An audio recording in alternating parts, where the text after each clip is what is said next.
ईश्वर अल्लाह तेरो नाम, सबको सन्मति दे भगवान। नमस्कार दोस्तों, मैं विनाश दास रेशनल कबीर यूट्यूब चैनल में आप सबका हार्दिक स्वागत करता हूं। साथियों, यदि चैनल को सब्सक्राइब नहीं किए हैं तो सब्सक्राइब जरूर करें, शेयर करके अपने सभी साथियों तक सभी ग्रुपों में पहुंचाएं, बेल आइकन को प्रेस करें, ऑल नोटिफिकेशन ऑन रखें ताकि हर नया अपडेट आप तक पहुंच सके। लाइक और कमेंट जरूर करें दोस्तों। मैंने एक पंक्ति गाई है। कहा जाता है कि गांधी महात्मा इस पंक्ति को बहुत गाया करते थे। M.K. गांधी, मिस्टर गांधी, बापूजी। और इसी कारण से ईश्वर और अल्लाह को एक साथ जोड़ने के कारण कट्टर हिंदूवादी नेताओं ने एक संगठन बनाकर नाथूराम गोडसे के माध्यम से उसकी हत्या करवा दी कि भला अल्लाह ईश्वर के बराबर कैसे हो सकता है। ईश्वर तो सबसे बड़ा है, अल्लाह तो सबसे बड़ा नहीं है। ऐसा मान के दोस्तों उसकी हत्या करवा दिया। हम लोग फैक्ट चेकिंग करने जा रहे हैं। जो मैंने गाना गाया, ईश्वर अल्लाह तेरो नाम, सबको सन्मति दे भगवान। गाना का बोल है कि ईश्वर और अल्लाह, हे प्रभु तुम्हारा ही नाम है, एक ही आदमी का नाम है। और भगवान भी एक ही का आदमी है, इसलिए सबको सन्मति का मतलब होता है सतमति, सद्बुद्धि। सबको भगवान सद्बुद्धि दे और सब ईश्वर अल्लाह को एक रूप में माने। ऐसा टाइप के दोस्तों इस पंक्ति का मायना है। अब हमें ये देखना है कि ईश्वर और अल्लाह सचमुच क्या एक ही आदमी का नाम है, और वह क्या सबको सद्बुद्धि दे सकता है। उसकी सद्बुद्धि पास उसके है कि नहीं, यानी उसके पास सद्बुद्धि है भी कि नहीं है। क्योंकि दोस्तों जिसके पास जो होती है वो वही दे सकता है। जिसके पास गुस्सा होता है वो दूसरे के अंदर गुस्सा पैदा करता है। जिसके अंदर प्यार होता है वो दूसरे के अंदर प्यार पैदा करता है। जिसके पास पैसा होता है और देने का मन होता है वो किसी की मदद करता है। जिसके पास चोरी करने की भावना होती है वो दूसरे के जेब का पैसा चुरा लेता है। इस प्रकार दोस्तों अपने पास जो है उसी से समाज की सेवा आप कर सकते हैं, या समाज को बर्बाद भी उसी से कर सकते हैं। अपने पास के संसाधन से। जो संसाधन आपके पास नहीं है उससे आप कुछ नहीं कर सकते।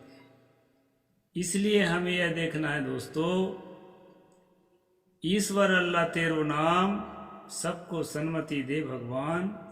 तो उस ईश्वर अल्लाह के पास सन्मति है भी कि नहीं है, सद्बुद्धि है कि नहीं है। तो अभी हम मेरे हाथ लगी है एक किताब। ये छोटी सी किताब है दोस्तों, जिसका नाम है न्यायनामा, और संत श्री निर्मल साहेब इसकी रचनाकार हैं। तो इसी के एक पद जो है मुझे अच्छा लगा, तो मैं सोचा साथियों के पास पहुंचा देता हूं और उसका अर्थ भी पहुंचा देता हूं। मनन करने योग्य है। खुदा की बनाई कुरा सृष्टि होता तो हिंदू का ईश्वर नहीं वेद होता। हिंदू का ईश्वर यदि वेद होता, अडर वेद का फिर जमन कैसे होता। ईश्वर खुदा की बनाई अडर है, तो काहे वगैरह मजहबी डगर है। बाइबिल ईसाई बताते खुदाई, कुरा वेद का एन कैसे उठाई।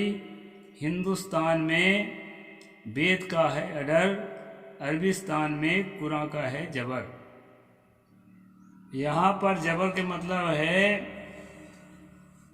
उसका मतलब बोलबाला, और अडर का मतलब है उसके आर्डर, आदेश के अनुसार चलना।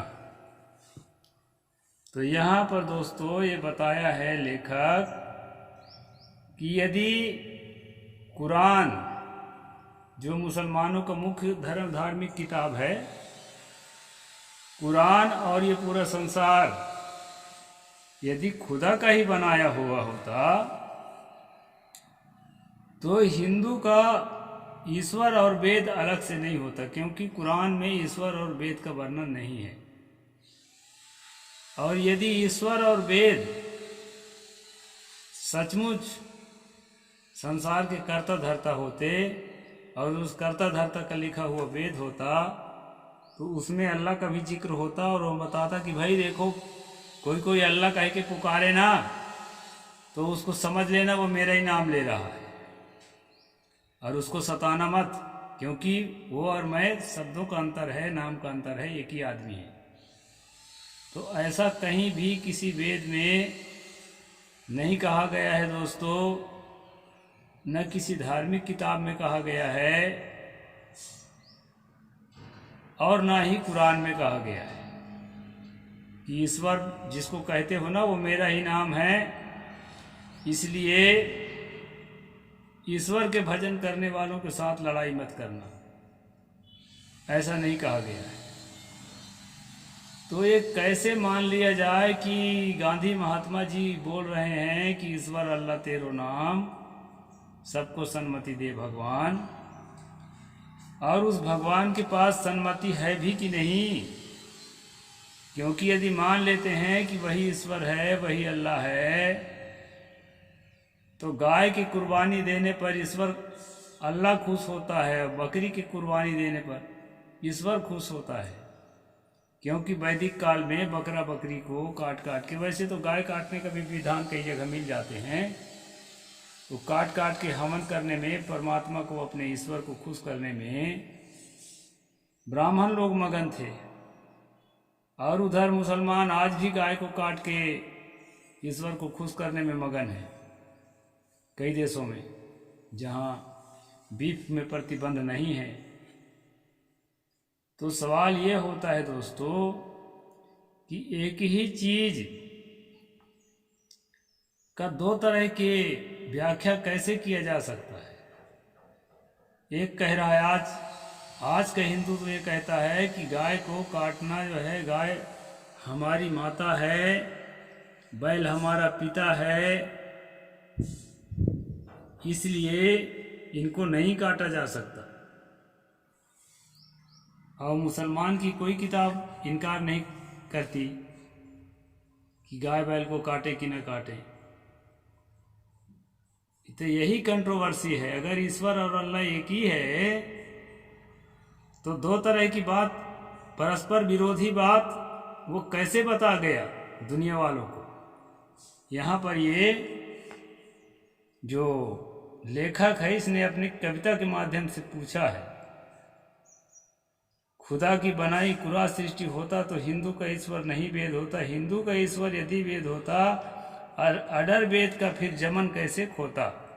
यहाँ जमन लिखा है मुसलमानों के लिए, तो मुसलमान इनके आर्डर को कैसे मतलब इनकार करता मानने से, वेदों के आर्डर को, यदि एक ही ईश्वर का है तो दोस्तों ये पक्का है कि अल्लाह अलग है। अल्लाह की कल्पना जो है, खुदा की कल्पना जो है, उधर के लोगों ने, अरब के लोगों ने किया, वो भी काल्पनिक है।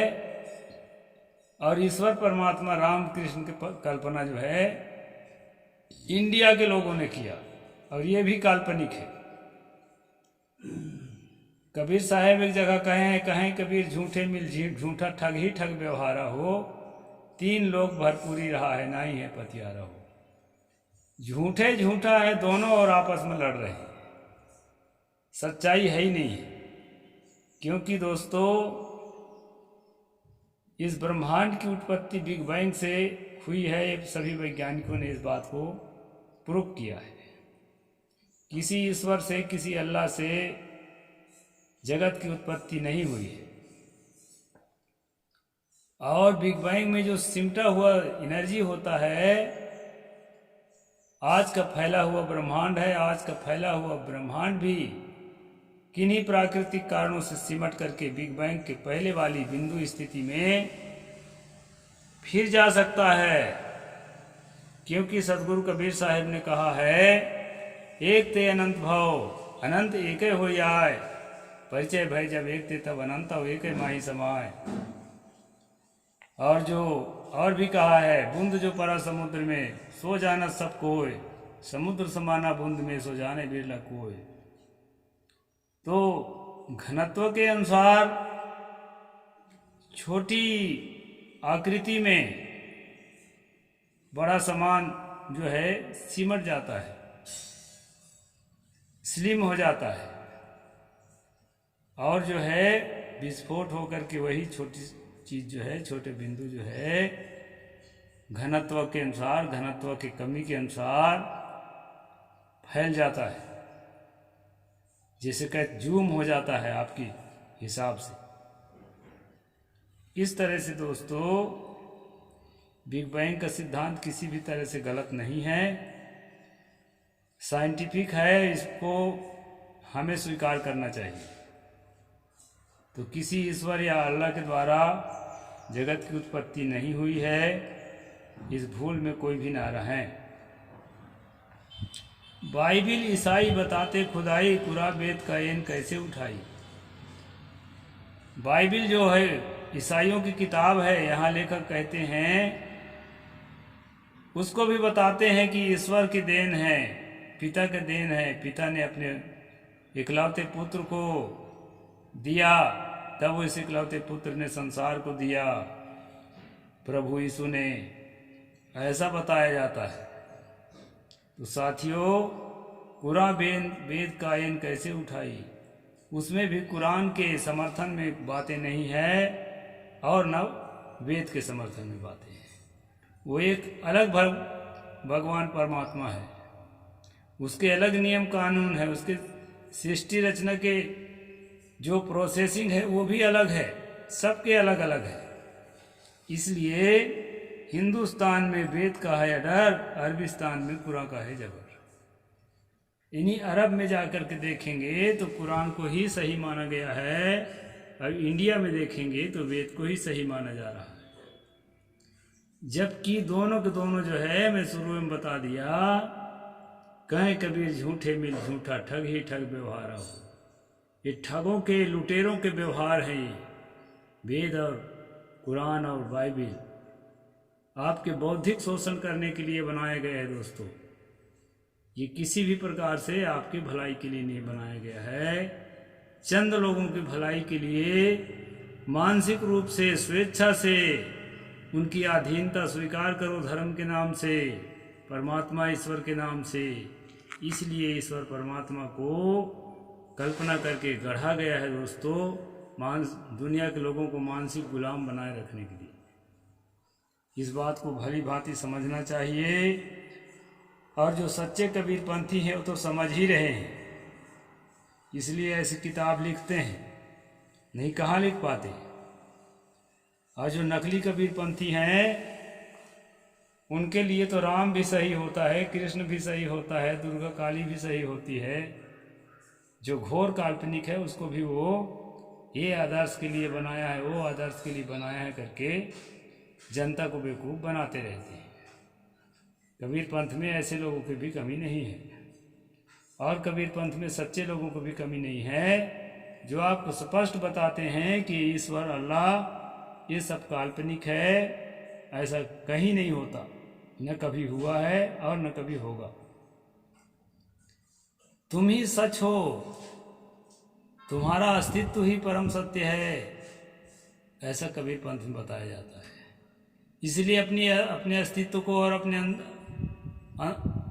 अपने अंतर्निहित संभावनाओं को, आप में जो छुपी हुई संभावना है उसको परखो, और परख करके अपने संभावनाओं में अपने आप को प्रतिष्ठित करो, ये बताया जाता है।